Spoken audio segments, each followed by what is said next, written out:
Alhamdulillahilladzi khalaqal mauta wal hayata liyabluwakum ayyukum ahsanu amala wa huwal azizul ghafur. Allahumma shalli ala sayyidina Muhammadin wa ala alihi wa ashabihi ajma'in. Hasbunallah wa ni'mal wakil, ni'mal maula wa ni'man nasir. Cukuplah Allah, hasbunallah bagi kami, hasbunallah wa ni'mal wakil, ni'mal maula wa ni'man nasir, sebagai sebaik-baik penolong pelindung kami. Artinya selain Allah itu sama sekali tidak bisa diandalkan. Ini penting sekali hadirin, karena selama ini kita masih sering mengandalkan selain Allah. Selain Allah itu la haula wala quwata illa billah. Selain Allah, siapapun, manusia, apapun, binatang, alam, semuanya tidak ada daya untuk menolak musibah, tidak ada kekuatan untuk mendapatkan, memberikan manfaat kecuali dengan izin Allah. Jadi apapun yang terjadi harus bleng saja dalam pikiran kita, hanya Allah yang bisa nolong. Urusan besar, urusan kecil, tetap hanya Allah yang bisa nolong. Lari kemanapun, menjerit sekeras apapun, menghibah kepada siapapun, hanya Allah. Jadi kata hanyanya ini kata kunci hadirin. Ingin tenang, hanya Allah yang bisa menenangkan. Jadi kalau kita gelisah, kita tidak bisa apa-apa kalau tidak ditenangkan Allah. Kita nggak bisa apa-apa. Nggak ada satupun yang bisa membuat kita tenang selain Allah yang menguasai hati kita. Huwallazi anzala sakinah fi qulubil mu'minin. Kita marah, ingin reda, hanya Allah yang bisa meredakan kemarahan kita. Kalau kita terbuai nafsu, hanya Allah yang membuat kita bisa mengendalikan nafsu kita. Ingin bisa hafal Quran, hanya Allah yang bisa membuat kita ingat dan hafal. Ingin kita sedang berbicara dengan orang dan orang marah, hanya Allah yang bisa membuat dia reda dari marahnya. Ingin anak soleh, hanya Allah yang bisa membalikan hati anak supaya soleh. Demikianlah hadirin, rezeki hanya satu-satunya, hanya Allah yang membuka, menahan, menutup, mengambil rezeki kita. Jadi kita betul-betul iyyaka na'budu wa iyyaka nasta'in itu nyata dalam hidup kita. Jangan sampai, maaf ya, kita ibadah, kita sholat, kita doa, tapi hati kita masih berharap kepada selain Allah. Berharap ke istri, berharap ke suami, berharap ke atasan, berharap ke pembeli, berharap ke kawan. Hati kita tuh lebih banyak, dialah yang bisa memberi, dialah yang bisa nolong. Nah yang disebut dianya tuh selain Allah. Jadi kita akan capek, hati itu banyak sedih, kecewa, galau, jengkel, marah, karena kita masih melihat selain Allah yang bisa memberikan sesuatu kepada kita. Dan sholat kita pun menjadi tidak khusyuk, karena hati kita masih terlalu banyak dipenuhi harapan kepada selain Allah. Kalau kita sudah yakin Allah yang menolong kita, maka sholat itu menjadi andalan penting bagi kita, karena wasta'inu bisabri wassalah. Jadi kita mau sholat itu seperti mau membuka pintu pertolongan. Jadi gigih. Tahajud kita akan menjadi ringan, karena kita tahu bahwa ini pintu pertolongan Allah. Tahajud itu penting sekali. Allah menyukai orang yang tahajud, menjadi sangat semangat untuk tahajud. Demikian kalau kita yakin Allah yang maha menolong, maka doa itu menjadi sesuatu yang betul-betul kita panjatkan dengan sungguh-sungguh. Karena kita tahu takdir itu hanya bisa dirubah ke takdir lain oleh penguasa takdir, hanya Allah. Tidak ada yang menyelamatkan selain Allah, tidak ada yang bisa mengangkat derajat selain Allah, tidak ada yang bisa mencukupi kita selain Allah. Ketika kita betul-betul melihat segala sesuatu selain Allah itu tidak ada daya, tidak ada kekuatan selain dikuatkan Allah. Nah, saat itulah zon kita kepada Allah menjadi sangat baik, dan Allah sudah janji, ana inda zonni abdi bi, aku sesuai dengan prasangka hambaku. Seperti surat At-Talaq ayat 3, wa may yatawakkal 'ala Allah fahuwa hasbu, barang siapa yang tawakal kepada Allah, Allah akan mencukupi keperluan kita, maka baginya dicukupi. Nah, tawakal itu adalah kesempurnaan ikhtiar, karena dia betul-betul berprasangka hanya Allah lah satu-satunya yang bisa menolong. Apakah kalau begitu kita tidak ikhtiar? Begini hadirin, kalau Allah tuh tahu hati kita, wa na'lamu ma tuwaswisu bihi nafsu. Kalau hati kita yakin ke Allah, Allah pasti tahu. Berarti sedang zikir, berarti sedang berprasangka, fadkuruni adkurkum, maka Allah nanti akan menuntun segalanya. Hati kita dibuat tenang, karena yang menenangkan hati adalah Allah. Pikiran kacau, berbelit-belit, mendramatisir, ditata oleh Allah pikiran kita, jadi lebih jernih dalam berpikir, tidak emosi, tidak ngelantur ke sana sini pikiran kita. Allah yang membimbing pikiran kita. Nanti kita kalau akan perlu ilmu, Allah gerakan orang yang berilmu yang bisa menyampaikan, karena kita bukan nabi, tidak dapat wahyu, maka syariatnya nanti Allah gerakan. Ada orang yang bijak, ada orang yang berilmu, dipertemukan oleh Allah sehingga kita bisa mengerti nyata dalilnya, paham, hikmahnya bisa paham. Kalau kita perlu sembuh, Allah datangkan syariatnya. Mungkin dokter, mungkin ada yang membawakan obat, mungkin ada yang mendoakan, tapi Allah yang menggerakkan semuanya. Kalau kita perlu biaya, tidak punya uang dan kita minta, nanti Allah gerakan orang yang punya uang, yang sedang nyari untuk bersedekah, jadi ngepas. Dan itu hanya Allah yang menggerakkan orang. Jadi kita akan ikhtiar, tapi ikhtiar kita dengan hati yang benar, dengan pikiran yang benar, dengan langkah yang benar, ketemu orang benar, sempurna ikhtiar kita. Ini buah daripada tawakal Allah. Nah hadirin sekalian, penyakit kita adalah kita justru hatinya terus-terusan berharap dari makhluk. Ini sebagai suami berharap dari istri, berharap istri sabar, berharap istri menyuguhin, berharap istri ramah, berharap istri mengerti. Terus saja seakan-akan tidak melibatkan Allah yang membulak-balik hati istri. Akibatnya cepat tersinggung, cepat jengkel, cepat marah, cepat uring-uringan.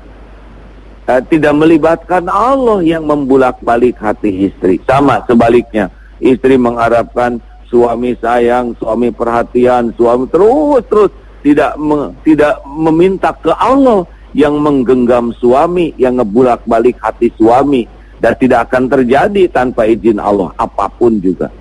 Sama pedagang, sibuk akal-akalan supaya pembeli datang, supaya pembeli suka, tidak minta ke Allah yang menguasai pembeli. Setiap pembeli kan makhluk ciptaan Allah.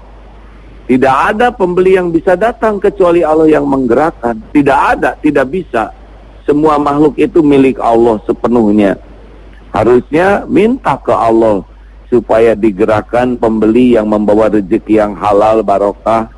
Enak hadirin. Sekarang musim demam berdarah. Harusnya sudah bulat saja pikiran kita bahwa satu-satunya yang membuat kita selamat itu hanya Allah. Nyamuk itu sepenuhnya adalah ciptaan Allah.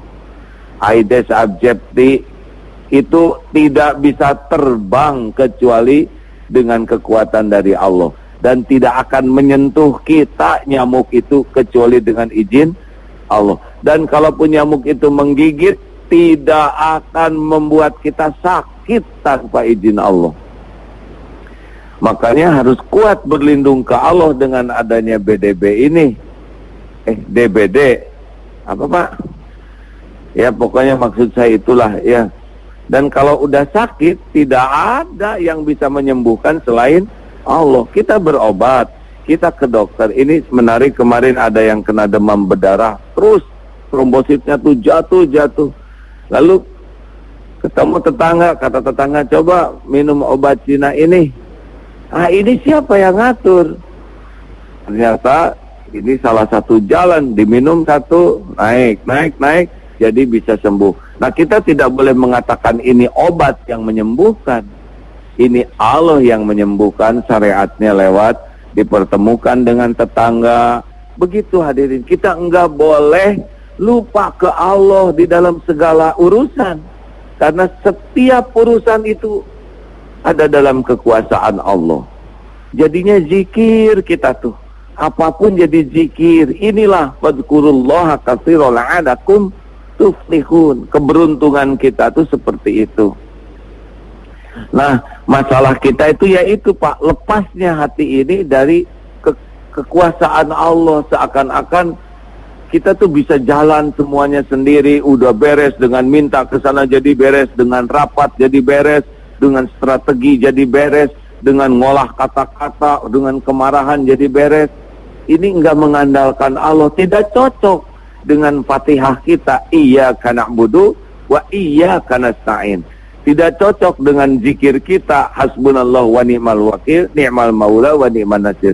Tidak cocok dengan la haula wala quwata illa billah yang selalu kita ucapkan. Harusnya lisan mengucapkan, hati itu yakin. Ini adalah memerlukan riadoh namanya hadirin. Kalau mendengar ini tingkatannya sampai ke tahu, lebih tinggi ke paham, tapi untuk bisa mengamalkannya ini harus mujahadah, latihan dengan sungguh-sungguh. Melepas hati berharap kepada makhluk dalam segala keadaan. Dalam segala keadaan hadirin, jadi bukan hanya waktu genting saja. Untuk hal-hal yang sederhana juga minta tolong ke Allah. Cari tempat parkir, apa enggak rewel ini, parkir minta ke Allah. Lah, itu siapa yang menggerakkan supaya kita menemukan tempat parkir? Nanti diatur oleh Allah. Kita sedang nyari, kalau kita zikir jadi amal soleh.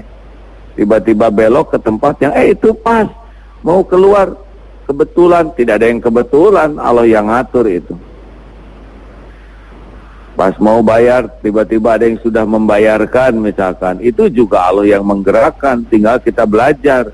Kenapa Allah menggerakkan orang itu? Oh, pelajaran. Kita juga jangan sungkan untuk membayarkan orang lain. Karena nyatanya kita senang dan mendoakan kebaikan kepada yang membayarkan. Tidak ada yang kebetulan sama sekali.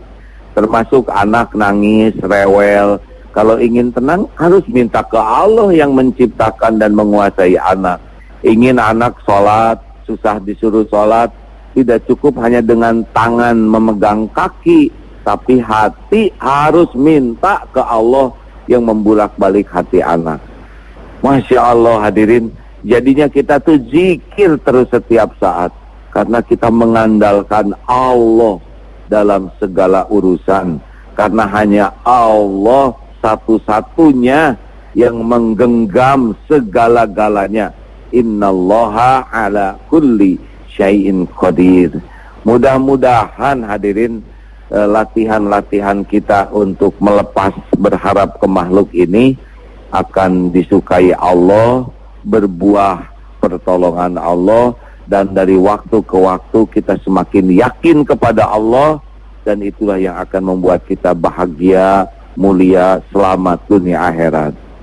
Allahumma a'inna ala zikrika wa syukrika wa husni ibadatik.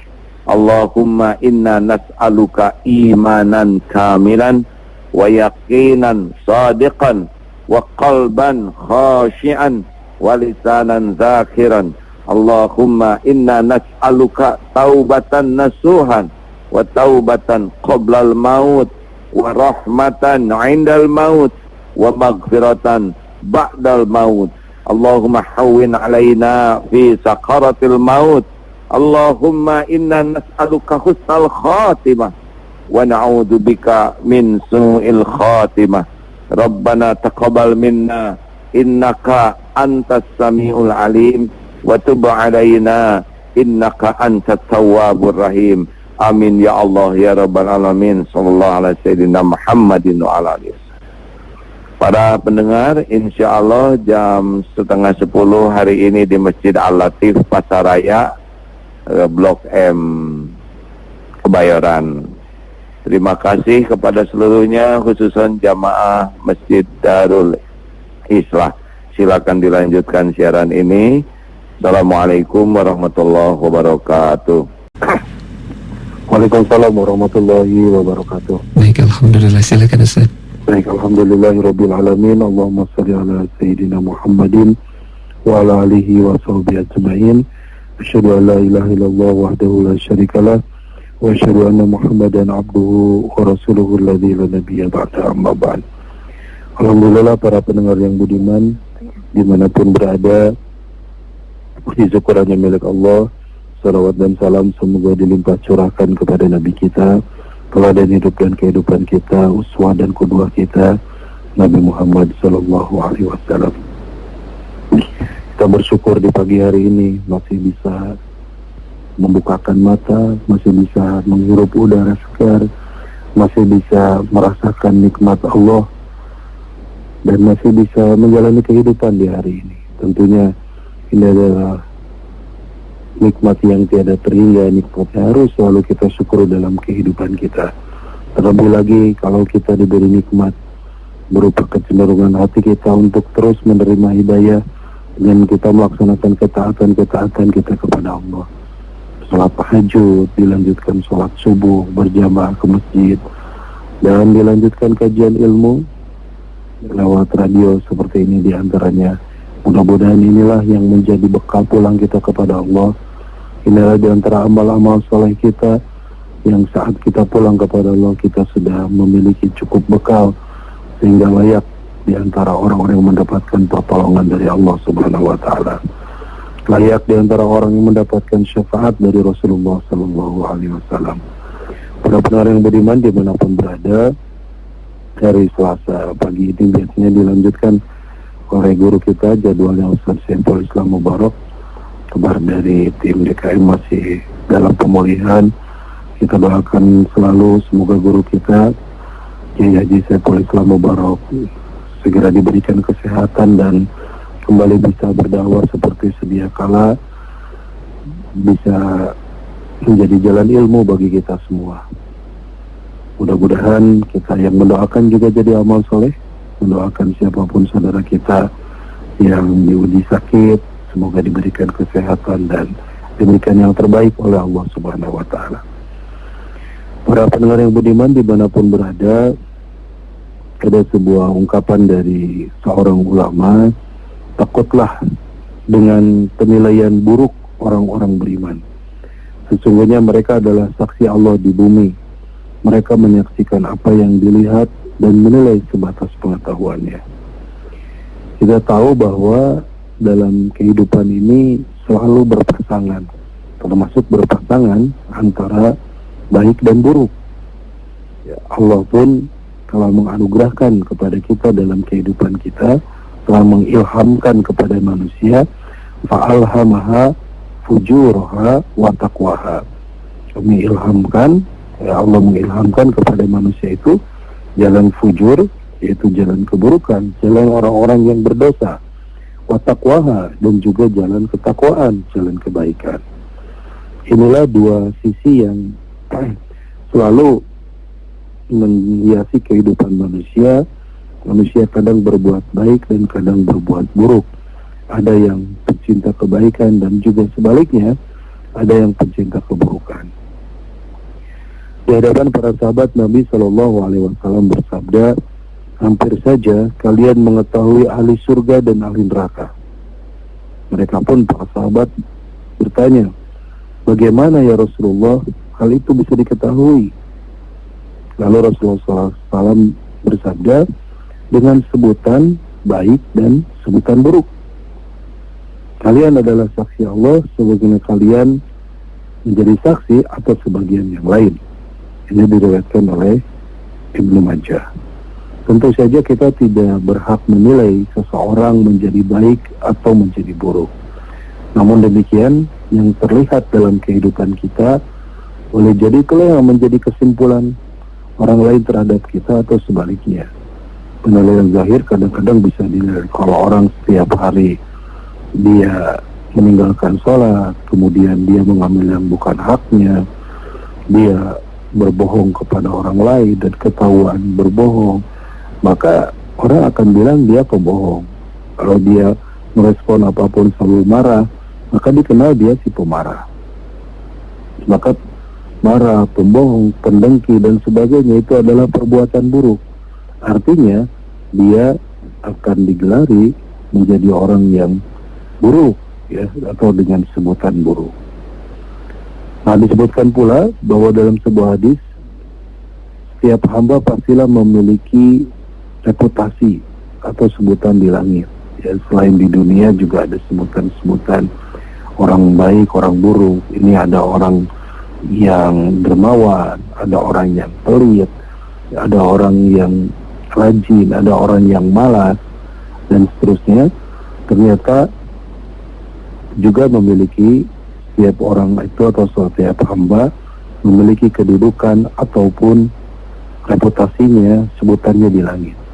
Jika baik maka diletakkan di bumi dalam keadaan baik, dan jika buruk maka diletakkan di bumi juga dalam keadaan buruk. Ini sebagaimana hadis Rasulullah SAW dalam hadis yang diriwayatkan oleh Imam Al-Bazzar. Hal ini sangat wajar sebab kecintaan atau kebencian Allah Subhanahu wa taala kepada seseorang akan melahirkan kecintaan dan kebencian makhluknya di langit dan bumi.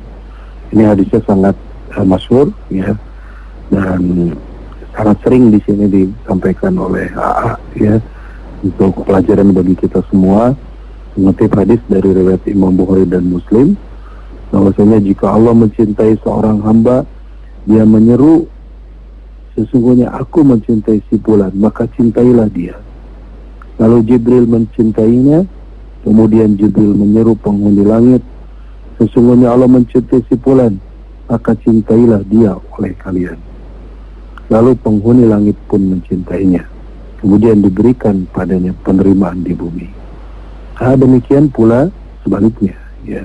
Jika Allah membenci kepada seseorang, tidak menyukai kepada seseorang, maka Jibril pun tidak menyukainya dan akan mengumumkan kepada penduduk langit bahwa Allah tidak mencintainya, Allah membencinya, sehingga penduduk langit pun akan membencinya. Naudzubillah.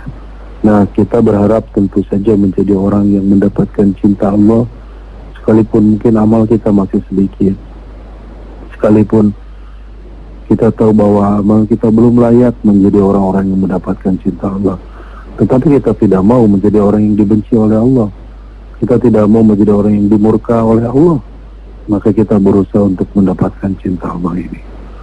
Para pendengar yang beriman dimanapun berada, kita harus sangat yakin dengan kemahabesaran Allah. Allah Maha Penyayang, Allah Maha Pengasih, Allah Maha Pemberi, Allah Maha Pengabul setiap permintaan kita.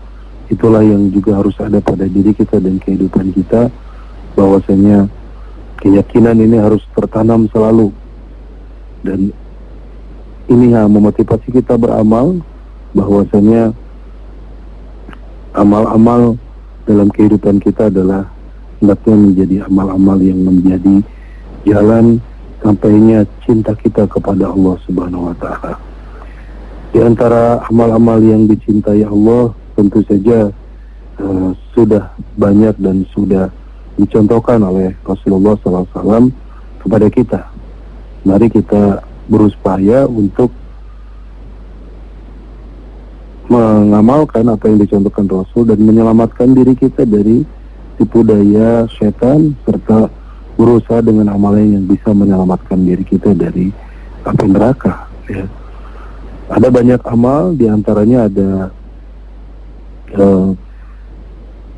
yang diriwayatkan oleh diterima dari Abu Hurairah. Rasulullah SAW pernah bersabda, perbuatan yang engkau lakukan tidak akan menyelamatkan engkau dari api neraka. Mereka berkata, bahkan Anda sendiri, bahkan Tuhan sendiri ya Rasulullah. Nabi menjawab, ya bahkan diriku sendiri. kecuali Allah melindungiku dengan kasih sayang dan rahmat-Nya. Oleh karena itu, lakukanlah perbuatan baik sebisa mungkin, setulus mungkin, sedapat mungkin, dan beribadah kepada Allah pada pagi dan petang hari, pada sebagian dari malam hari, dan bersikaplah al-qasd. Al-qasd itu adalah mengambil pertengahan, karena dengan itulah kalian akan mencapai surganya. Berdasarkan hadis di atas, ada beberapa poin, hadis yang diterima dari Abu Hurairah ini, yang amal ini akan membuat kita terbebas dari api neraka, akan menyelamatkan kita dari api neraka. Pertama, Rasul menyebutkan berbuat baik, sebisa mungkin berbuat baik, artinya berupaya terus berbuat amal soleh, berbuat kebaikan, itu sebagai bekal kita. Berat, capek, ngantuk, tetapi karena salat tahajud itu adalah amal baik, amal soleh yang Allah perintahkan, maka kita bangun untuk salat tahajud. Berangkat ke masjid, malas, apalagi masjidnya jauh, dingin, ngantuk, dan sebagainya. Karena kita ingat bahwa ini adalah amal baik, ini akan menyelamatkan, insya Allah menyelamatkan dari api neraka nanti, maka memaksakan berangkat ke masjid untuk salat subuh. Akan sedekah berat, karena uang kita akan berkurang. Uang yang kita juga kurang, terbatas, harus disedekahkan sebagian. Tapi paksakan untuk bersedekah, karena tahu ini adalah amal baik, ini adalah amal soleh yang akan mendatangkan pertolongan Allah, maka dikeluarkan. Itulah amal soleh, perbuatan baik, sebisa mungkin, sebaik mungkin kita melakukan. Kedua, Rasul menyebutkan dalam hadis tadi adalah perbuatan setulus mungkin, artinya bersungguh-sungguh dengan ikhlas perbuatan kita, berupaya agar amal-amal ini adalah amal-amal yang disukai Allah dan amal yang tujuannya karena Allah semata. Kita sangat mudah diganggu oleh setan yang bisa merusak setiap amal kita. Kembali kepada yang pertama tadi sebelum ke yang kedua, bahwa yang perbuatan sebaik mungkin atau perbuatan baik ini yang disebut dengan perbuatan ihsan. Biasanya Allah menciptakan kita liyabluwakum ayyukum ahsanu amala. Allah menguji kita agar kita beramal dengan amal-amal terbaik kita. Juga di dalam surat Al-Qasas ayat 77 kalau kurang lebih artinya bahwasanya Allah berfirman, berbuat baiklah kepada hamba Allah yang lain seperti Allah berbuat baik kepadamu. Perbuatan baik kepada Allah tidak pernah bisa terhitung, limpahan nikmat, karunia tidak akan bisa kita menghitungnya. Wa in ta'uddu ni'matallahi la tuhsuha. Oleh karena itu kita pun berbuat baik kepada manusia, kepada hamba Allah yang lainnya. Ketika kita menegakkan kerangka agama ini seiring dengan iman dan Islam, kemudian berusaha dengan ihsan, yang ihsan itu juga definisi baiknya dari kata hasan, artinya berbuat kebaikan, maka ibadah kita hanya untuk Allah, khusyuk, dan berusaha untuk tujuannya hanya karena Allah semata. Jika perasaan ini yang ada, tentu kita akan berusaha meninggalkan segala apa yang dilarang oleh Allah Subhanahu wa Ta'ala. Menurut Ibnu Hajar, sekiranya manusia tidak dapat melihat Allah, maka hendaklah dia meyakini bahwa Allah mengawasinya. Itulah perbuatan ihsan. Sebagaimana hadis Rasul riwayat Imam Muslim, ketika malaikat bertanya mal ihsan, Rasul menjelaskan, anta budallah ka'annaka tarahu fa illam takun tarahu fa innahu yaraka. Beribadah dengan seolah-olah engkau melihatmu. Jika engkau belum bisa melihat Allah, maka engkau yakin bahwa Allah melihatmu. Itulah seorang yang menaruh ihsan dalam dirinya. Rasulullah SAW bersabda yang disampaikan dalam riwayat Imam Muslim, Rasul menyampaikan kepada Aisyah, wahai Aisyah, hendaklah kamu berbuat ihsan, melakukan kasih sayang, berbelas kasih. Sesungguhnya apabila ihsan masuk ke dalam sesuatu, maka hendaklah dia menghiasinya, dan apabila ihsan keluar daripada sesuatu, maka dia akan rusak. Artinya ketika seseorang berbuat ihsan, maka dia berbuat kebaikan, dan ketika dia beramal tanpa dibarengi dengan ihsan ini, maka amal itu akan menjadi rusak. Itulah yang pertama. Yang kedua, sekali lagi sebagaimana hadis tadi adalah mari kita berbuat dengan perbuatan setulus mungkin, bersungguh-sungguh, ikhlas karena Allah Subhanahu wa taala.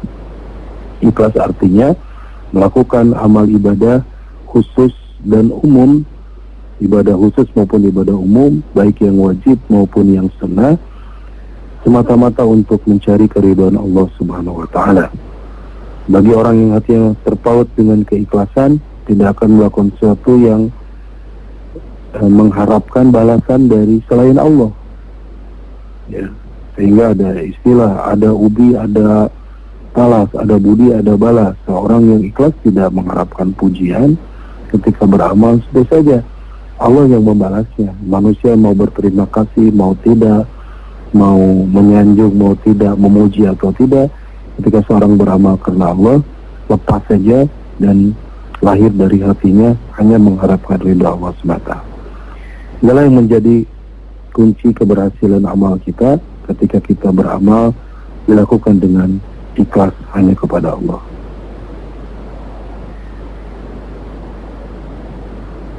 Di dalam Al-Quran juga Allah berfirman yang artinya kurang lebihnya gitu ya, sesungguhnya Allah menurunkan Al-Quran kepadamu Muhammad dengan membawa kebenaran, oleh itu hendaklah engkau menyembah Allah dan mengikhlaskan ibadah kepadanya. Atau di ayat lain, wa ma umiru illa liya'budullaha mukhlishina lahuddin. Tidak diperintah kecuali untuk beribadah kepada Allah dengan ikhlas. Di banyak hadis juga Rasul meriwayatkan betapa kita diperintahkan untuk beramal dengan ikhlas, karena segala sesuatu atau segala amal kita bergantung dari niat dan tujuan yang akan kita lakukan. Tentu saja hadis mengenai niat ini menjadi penting. Ketika Rasul bersabda, innamal a'malu binniyat wa innamal likulli imri'in ma nawa, bahwasanya sesuatu perbuatan itu tergantung kepada niatnya, dan setiap niat akan menjadi buah dari apa yang dilakukannya. Perbuatan itu tergantung dari apa yang diniatkannya, maka berniat karena Allah adalah menjadi hal yang penting dalam setiap amal kita. Para pendengar yang budiman dimanapun berada. Kemudian yang ketiga, bersungguh-sungguh semaksimal mungkin atau melakukan perbuatan yang disukai Allah semaksimal mungkin, ya. Di perkataan yang ketiga dari Rasulullah berkaitan dengan menghindarkan kita dari api neraka ini. Rasul bersabda, sesungguhnya Allah menyukai apabila seorang bekerja dan melakukan pekerjaan itu dengan tekun. Jadi selain ada amal ibadah, kita juga bermuamalah dalam kehidupan kita. Termasuk bapak atau ibu yang bekerja, pergi ke kantor, pergi berbisnis, pergi berjualan, pergi bertani, dan seterusnya. Semua itu adalah pekerjaan yang sebisa mungkin pekerjaan itu adalah juga kita lakukan dengan penuh kesungguhan. Orang bekerja, mungkin belajar atau kuliah, itu juga merupakan amal kebaikan yang akan menjadi amal soleh ketika tujuannya karena Allah dan dilakukan dengan cara yang terbaik.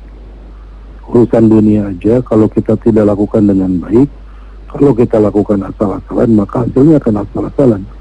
Maka urusan akhirat apalagi. Kita melakukan sesempurna mungkin, sebaik mungkin amalan kita, muamalah kita, agar mencapai kebaikan dan bernilai di hadapan Allah Subhanahu wa ta'ala. Lalu yang keempat, beribadah dengan istiqomah, ya. Dalam hadis tadi, beribadah dengan cara yang baik, dengan istiqomah di waktu pagi dan petang atau sebagian malam. Artinya juga dalam hadis ini Rasul menyebutkan untuk melakukan ibadah tetapi tentu proporsional, ya, tidak kemudian berlebihan, tapi dilakukan secara terus-menerus. Artinya istiqomah, ya. Istiqomah ini konsisten.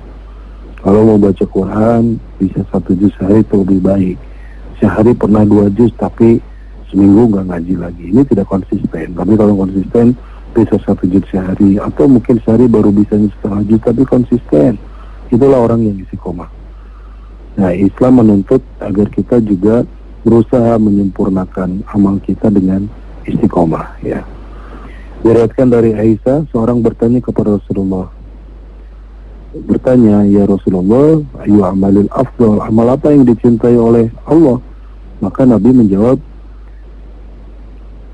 afdalul amal yang terbaik adalah amal yang dilakukan terus menerus, abwamuha wa in qalla, ya.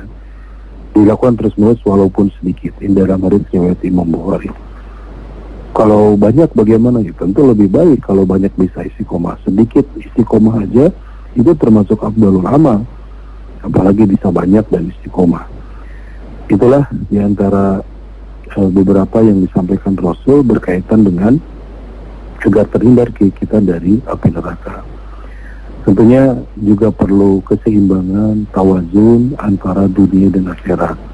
Tidak boleh juga mengejar akhirat tapi kemudian melupakan dunia karena kita berada di dunia. Ya, suatu saat Rasulullah SAW mendengar ada 3 orang sahabat yang sedang membicarakan amalnya. Yang pertama, saking ingin mengamalkan amal puasa, dia puasa setiap hari dan tidak buka. Artinya setiap harinya dia puasa, begitu. Ada yang sholat semalaman dan tidak tidur. Ya, kemudian ada yang sampai menjadi wanita tidak menikah karena tidak mau ibadah-ibadahnya terganggu. Rasul kemudian menyampaikan dan menegur ketika sahabat itu, ana afsum wa ana aftur. Saya berpuasa tetapi saya juga berbuka. Maka Rasul menganjurkan puasa sunnah saja yang dicontohkan Rasul. Senin Kamis atau paling hebatnya, paling baiknya puasa Daud yang sehari puasa sehari tidak. Tidak kemudian terus-terusan tidak berbuka, kemudian terus-terusan setiap hari berpuasa tanpa tidak puasanya.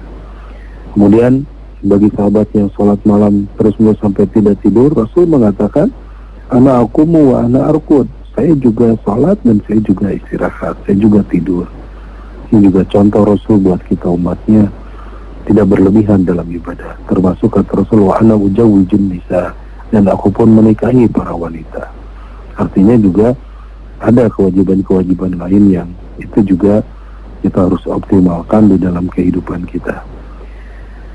Demikian para pendengar yang budiman, masih cukup waktu untuk kita berdialog. Silakan bagi yang akan berdiskusi di line telepon, silakan Kang.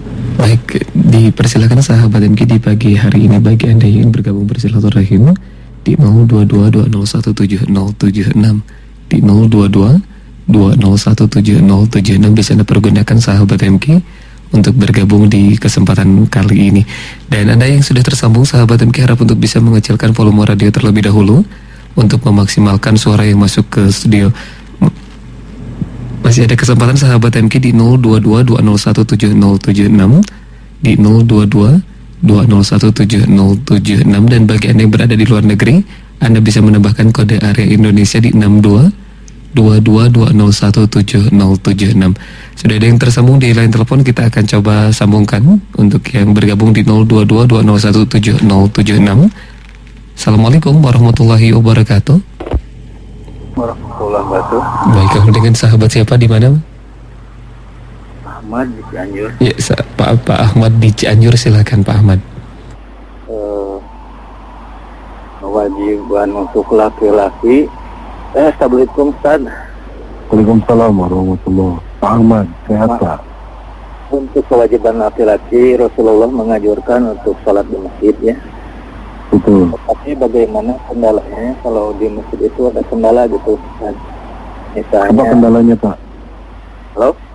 Ya, apa kendalanya di masjid? Misalnya ini Ustaz, terjadi masjid itu menyatu dengan akses ke rumah pribadi gitu, Ustaz. Jadi apabila ada kejadian sesuatu yang tidak diharapkan, yang punya rumah itu seolah-olah mengkambing hitamkan jemaah gitu. Jadi kendalanya si masyarakat yang mau beribadah jadi agak terganggu oleh ucapannya itu demikian gitu, Ustaz. Ya. Begitu Pak? Ya, Assalamualaikum warahmatullahi wabarakatuh. Bagaimana solusinya gitu? Iya, baik Pak. Ya. Terima kasih Pak Pak Ahmad Agus tadi deh. Pak Ahmad Ustaz. Pak Ahmad di Cianjur ya, alhamdulillah. Mohon maaf Pak Ahmad. Ya, pertama yang namanya masjid itu memang harus jelas batasannya, mana itu area masjid, mana area rumah pribadi. Walaupun boleh jadi mungkin menempel ya. Rasulullah SAW juga rumahnya menempel di masjid ya. Jadi di serambi masjid.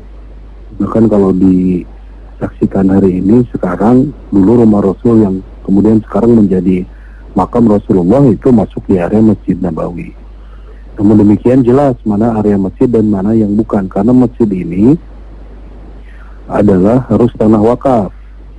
Wakaf artinya sudah diikrarkan, artinya wakaf itu kan berhenti ya, sudah berhenti dari kepemilikan manusia, itu adalah mutlak milik Allah dan digunakan untuk ibadah atau hal yang berkaitan dengan aktivitas masjid.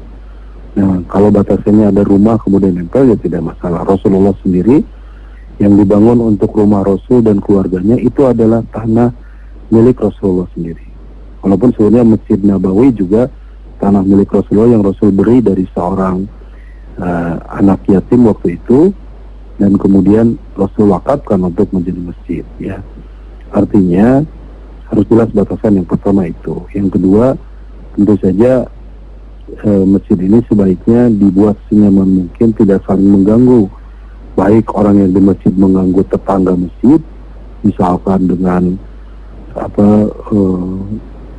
yang keras-keras, ngajinya keras, salawatannya keras, sehingga ada yang merasa terganggu, apalagi speakernya kurang nyaman jadi terganggu, atau sebaliknya yang punya rumah mengganggu yang ibadah. Ini karena rumah dekat masjid mengganggu yang ibadah tidak boleh ya. Kehusuan itu dibantu dengan banyak hal. Selain faktor internal diri, dia memahami bacaan, dia berusaha untuk menghadirkan Allah saat sholat, dia khusyuk, merasa ditatap oleh Allah.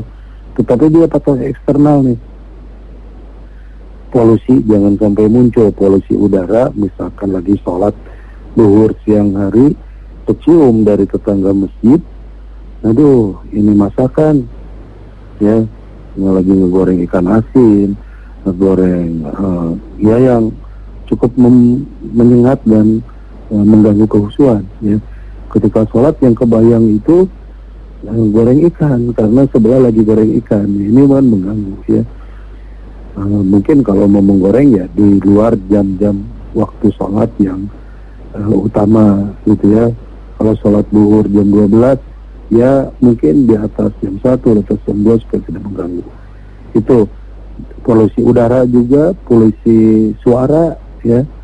Kalau di masjid dan rumah sebelah masjid, karena banyak kalau di kita yang PTTF sangat dekat dengan masjid nempel, tetangga masjid nyalain dangdut, ini yang sholat nggak husu, jadi ke bawah irama dangdut nantinya bacaannya.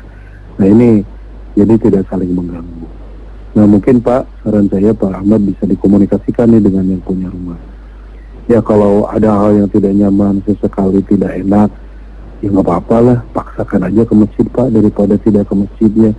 Ya kalau kita nggak ke masjid gara-gara yang dekat dengan masjid satu saat bilang tidak nyaman, ya itu saya kan lebih tenang ya, saya kan lebih nyaman, lebih bahagia karena orang tidak ada jadi ke masjid tuh. Ya, mendingan kita tidak usah ambil pusing kalau ada orang yang tidak baik, atau kalau mungkin kita dakwai supaya lebih baik, itu akan menjadi lebih positif ya. Silakan penelpon yang lain Kang. Baik, kami undang kembali sahabat MK bagi Anda yang bergabung bersilaturahim di pagi hari ini di 022 2017 076 di 022 2017 076. Sudah yang tersambung, kita akan langsung sapa. Assalamualaikum warahmatullahi wabarakatuh. Waalaikumsalam warahmatullahi wabarakatuh. Baik, alhamdulillah. Dengan Ibu siapa di mana Ibu? Bisa sekarang? Ya, sudah bisa. Dengan Ibu siapa di mana Ibu? Iya. Assalamualaikum warahmatullahi wabarakatuh. Ustaz Mulyadi. Waalaikumsalam Bu. Iya, dengan siapa Bu? Ustaz, ini mau nanya soal menguap. Saya itu kalau sholat apa saja baik sunat maupun wajib kok selalu menguap, itu bagaimana? Katanya harus ditutupin. Menguap. Bagaimana mau nutupin kalau sedang sholat? Iya. Pertama itu. Kedua, minta doanya supaya anak-anak saya cepat dapat kerja. Terima kasih Ustadz, saya dengarkan di radio. Assalamualaikum warahmatullahi wabarakatuh. Waalaikumsalam warahmatullahi wabarakatuh. Baik Ibu, menguap tidak termasuk, insya Allah tidak termasuk kepada yang membatalkan sholat, Ibu ya. Jadi kalau ngantuk, yang nguap ini nggak bisa ditahan, ya, manusiawi. Rasulullah memberikan solusi diantaranya ada koilulah itu tidur sebentar, habis tahajud nunggu sholat subuh atau nunggu azan subuh berkumandang, rebahan mungkin 5-10 menit, itu koilulah, sehingga begitu subuh segar lagi, ya, itu supaya tidak ngantuk dan nguap. Tetapi menguap sendiri tidak membatalkan sholat. Mau ditutup boleh Bu, tidak masalah. Gerakan kita menutup mulut pada saat kita, bukan menutup sama sekali ya, menutup dengan tangan supaya tidak mengganggu yang lain, apalagi dalam keadaan berjamaah saat menguap, itu juga tidak apa-apa ya. Yang jelas mungkin diupayakan supaya tidak ngantuk apalagi tidur ya dalam sholat. Ya, adanya syariat wudu itu tentu sebagai syariat dan amal ibadah buat kita. Tetapi sisi lain juga akan lebih segar ya. Itu sudah ngantuk-ngantuk nih, begitu mau menjelang qomat, aduh ngantuk banget, wudu lagi. Ya, istilahnya tajdidul wudu, memperbarui wudu. Nggak batal sih, tapi dengan wudu itu untuk memperbarui agar lebih segar, itu juga boleh ya. Jadi insya Allah Ibu tidak masalah kalaupun menguap dan ditutup seperti dengan kepalan tangan kita, itu juga nggak masalah ya. Tidak membatalkan sholat sama sekali. Yang membatalkan kalau kita sampai tertidur dan tidak ingat bacaan sholat kita, nah itu sebaiknya diulang sholatnya. Begitu ya, kita doakan Ibu, mudah-mudahan siapapun di antara para pendengar, termasuk putra atau putri Ibu yang belum bekerja, diberikan kemudahan untuk bisa bekerja, yang belum beribadah sungguh-sungguh bisa beribadah, yang belum sholat di antara keluarga kita bisa sholat kepada Allah, karena itu adalah kewajiban.